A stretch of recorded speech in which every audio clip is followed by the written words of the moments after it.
Bismillahirrahmanirrahim. Fartaqib yawma ta'tis samaa'u bidukhanin mubin.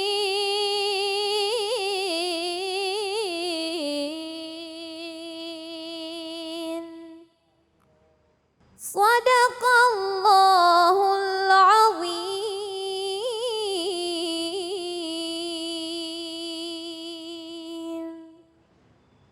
Sadaqallahul azim, maha benar Allah dengan segala firman-Nya. Surah Ad-Dukhan ayat 10 sama-sama sudah kita simak, yang tadi dibacakan dengan merdu oleh Ustazah Kela yang juga seorang penghafal Al-Quran. Ibu-ibu, bapak-bapak dirahmati oleh Allah, hari ini kita akan membahas tentang kerusakan di muka bumi yang diakibatkan oleh ulah tangan manusia. Ragam banyak bentuk kerusakannya. Nah, untuk mengkaji lebih dalam, langsung sama-sama kita simak kajiannya bersama dengan guru kita, Ustadz Zaki Mirza. Silakan Ustadz, fadhal. Bismillahirrahmanirrahim.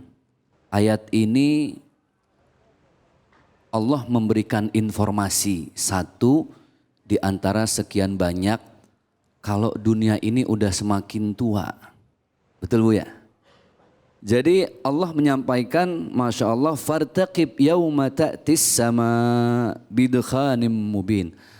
Satu di antara sekian banyak tanda-tanda kiamat secara alam. Ini secara alam dulu Bu ya. Langit ini sudah mulai banyak sesuatu yang membuat manusia sudah tidak nyaman. Kabut bertebaran di mana-mana. Ini salah satu. Dalam hadis, Baginda Rasulullah SAW juga menyampaikan beberapa tanda-tanda kiamat yang kalau kita perhatiin sekarang udah pada muncul nih. Yang paling jelas contoh, yuhibbunal qusur wa yansawnal kubur. Kusur, kubur. Padanan katanya bagus Bu ya. Yuhibbunal qusur wa yansawnal kubur. Kusur itu qasrun, bangunan-bangunan tinggi, pencakar langit. Enaknya jadi orang Islam, Allah tuh udah banyak ngasih informasi, ilmu. Tinggal kita mau nggak pakai ilmu itu. Satu di antara tanda-tanda kiamat, manusia berlomba-lomba membangun gedung pencakar langit, tapi lupa dengan rumah yang paling abadi, kuburannya masing-masing. Nah, ini tanda udah ada belum nih sekarang? Udah. Waduh, Burj Al Khalifah, Iya, Dubai. Belum lagi di Jeddah, MBS, Iya. Raja Muhammad, Pangeran Muhammad bin Salman mau bikin tandingan dari Burj Al Khalifah, tanda-tanda kiamat. Nah, ternyata tanda-tanda kiamat itu Allah sampaikan bukan hanya dalam bentuk secara alami saja. Secara akhlak pun sudah ada. Polusinya bukan polusi udara, polusi hati.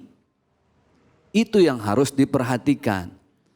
Terus sekarang begini Ustadz, bagaimana kalau ada di satu tempat orangnya baik Pak Ustadz. Rajin sholat, sedekah rutin, sama tetangga peduli, Masya Allah gitu ya Bu. Di sebelahnya ada anak yatim, dia nafkahin. Di sebelahnya lagi ada janda tua, juga dia santunin. Sebelah sono lagi ada janda muda dia. Nah ini sebenarnya sudah tanda-tanda orangnya baik. Tapi Pak Ustadz ya Allah, terjadilah gempa bumi di daerah dia. Ibu ingat kejadian di Palu? Palu, Sigi, Donggala, Sulawesi. Ya. Itu likuifasi Bang. Likuifraksi. Ya.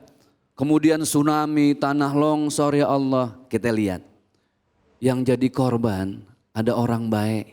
Betul nggak Bu? Betul. Ada orang soleh. Betul. Ada orang yang setengah baik. Betul. Sholat terus, maksiat jalan. Ada orang yang enggak ada baik-baiknya. Nah ini kita ngaji. Ini mudah-mudahan bisa jadi kupasan dari ayat ini. Jadi Baginda Rasulullah menyampaikan kalau ada orang yang baik kemudian kena jadi korban bencana alam, maka itu adalah imtihanan lahum, ujian. Apa Bu? Ujian. Yang namanya orang baik kudu diuji. Liyabluwakum ayyukum ahsanu amala. Allah mau tahu sejauh mana ketika dia diuji, makin jauh apa makin dekat sama Allah. Betul nggak? Kita kan dekat sama Allah dalam dua hal doang. Satu lagi susah, dua mau mati. Betul nggak? Iya. Lagi susah ya Allah, zuhur saking susahnya bang, 8 rakaat. Yo. Saking pengen deket sama Allah. Lagi susah, lagi seneng, kita sering lupa sama Allah.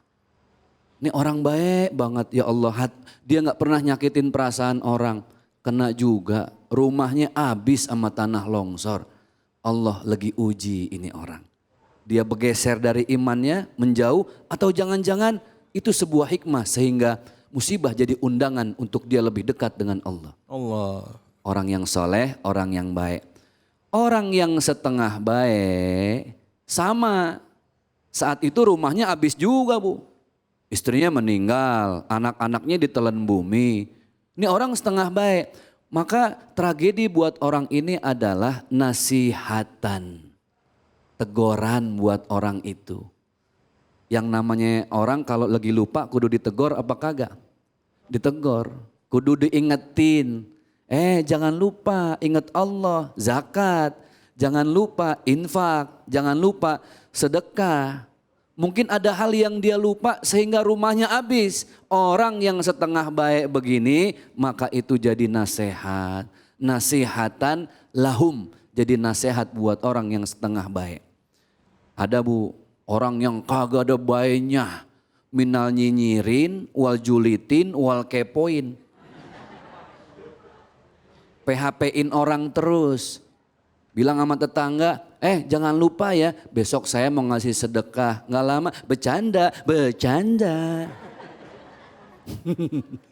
Orang di PHP-in, nggak ada baik-baiknya. Dari Allah jauh, dari masyarakat jauh, mabuk iya, zina tiap hari. Kena juga tragedi ini. Habis rumahnya, azaban lahum. Azab hukuman buat orang itu.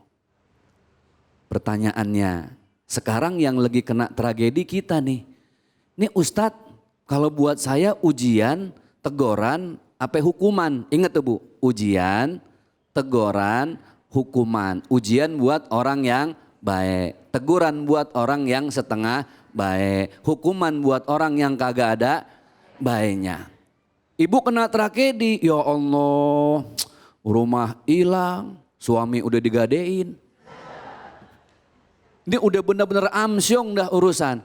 Nggak usah nyalahin orang lain.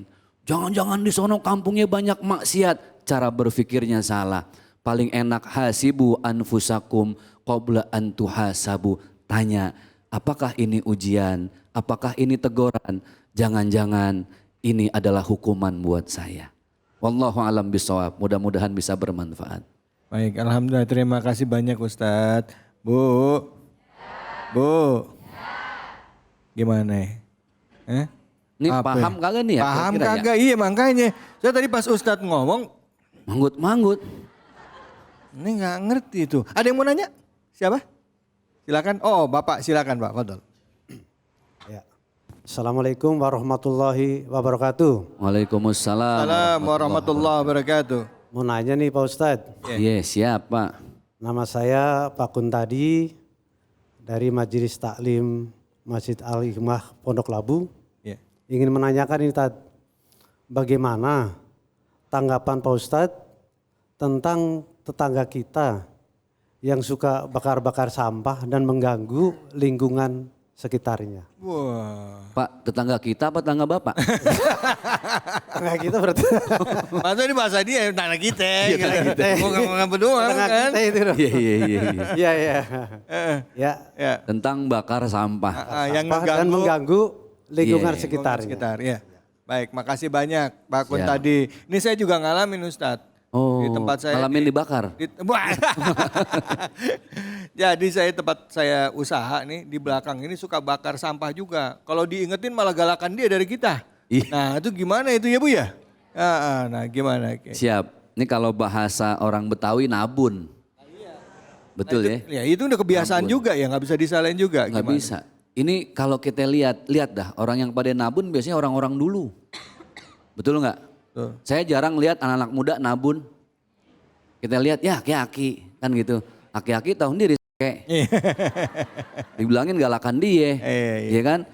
Malah di tempat saya ada engkong-engkong tuh kalau nggak nabun hidup nggak afdol. Oh iya. Karena kenapa? Niatnya baik, bener bang. Iya. Sampah dia kumpulin gitu ya, baik. Tinggal caranya aja. Gimana sih cara kita nasehatin orang model begini? Ini kan realistis nih, keseharian kita banget. Iya. Orang tua gimana pun kan balik lagi kayak orok. Makin susah dibilangin, betul nggak? Iya. Makanya dalam urusan kebaikan, kita punya niat baik, caranya harus baik Bu. Niat baik nggak sampai kalau tidak dengan cara yang baik. Dia niatnya baik, kita niatnya baik. Beliau yang nabun kan niatnya baik. Betul. Supaya nggak ada sampah di mana-mana. Iya, Kita juga niatnya baik. Ini polusi kemana-mana, betul nggak Bu? Betul. Mana ada orok di sebelah, pada batuk 2 hari pada bengek. Iya benar. Nah harus dengan cara yang baik, bil hikmah, dengan kata-kata hikmah. Ajak dulu makan, hobinya apa, perutnya kenyangin, bawain deh tuh biskuit gitu ya. Iya. Nggak apa-apa, kalengnya gambar biskuit isinya rengginang, bawain aja nggak apa-apa. Kan gitu. Orang kalau udah demen bahasa sahabat, diajak ngobrol juga enak.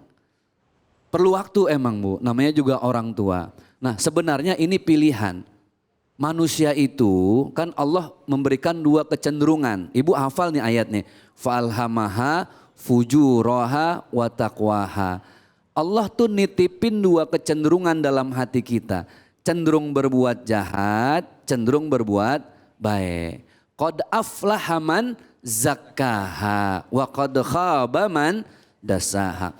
Orang yang ngikutin panggilan kebaikannya, jangankan di mata Allah, depan orang lain dia juga jadi orang baik. Tapi kalau panggilannya dia ikutin panggilan kejahatan, maka banyak orang yang niatnya baik malah dinilai jahat. Maka dalam kajian hukum fikih ada namanya urf Bang David. Iya. Urf itu adalah hukum setempat yang berlaku. Nggak tercatat di hukum agama, nggak ada. Bahkan di hukum negara nggak tercatat. Contoh, saya orang taunya ustadz, kata orang nih. Ustadz Zaki ustadz, katanya. Kan namanya ustadz kalau sholat di masjid Pak, kalau bisa pakai sarung, pakai baju koko, pakai peci yang wangi. Betul nggak? Betul. Sekarang saya sholat di masjid berjamaah, pakai celana buntung di bawah dengkul sih, nutupin aurat. Iya. Kaosnya kaos tank top. Nah. You can see my ketek. Ya salam. Kan begitu. Secara hukum fikih sah apa enggak sebenarnya Bu saya? Sah. Nah, secara fikih. Orang nutupin aurat kok. Tapi secara urf. Urf itu etika, adab, pendapat masyarakat. Wah Ustadz, kayak udah setengah gesrek nih otak ini. Kan gitu. Jadi ternyata beragama itu bukan hanya kita membenahi sholat.